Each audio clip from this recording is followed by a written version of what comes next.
growing numbers of employers have demanded that their workers sign waivers, aiming to guard against the rising number of class action claims brought by workers on wage issues.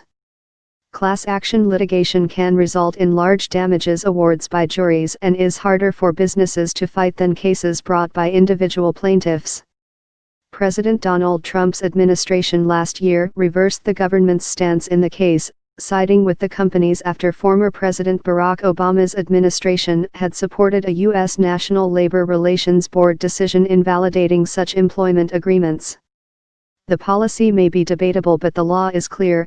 Congress has instructed that arbitration agreements like those before us must be enforced as written, Gorsuch wrote. Writing in dissent on behalf of the court's four liberals, Justice Ruth Bader Ginsburg called the ruling egregiously wrong and urged Congress to take action to protect workers' rights.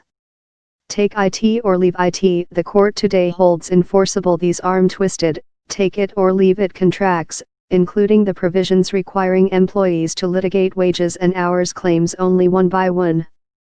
Federal labor law does not countenance such isolation of employees, Ginsburg said in a statement she read in court.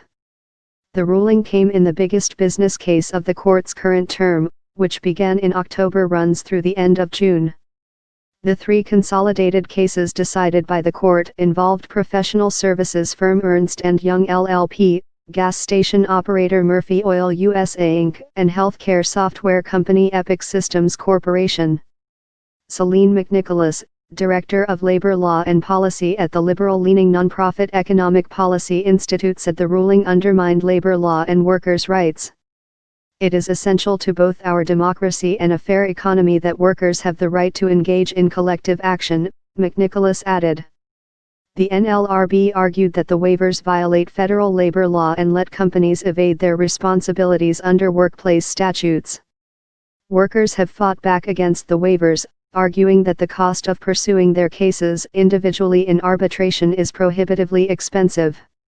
About 1 in 4 private sector non-union employees have signed arbitration agreements that include class action waivers, according to the Economic Policy Institute.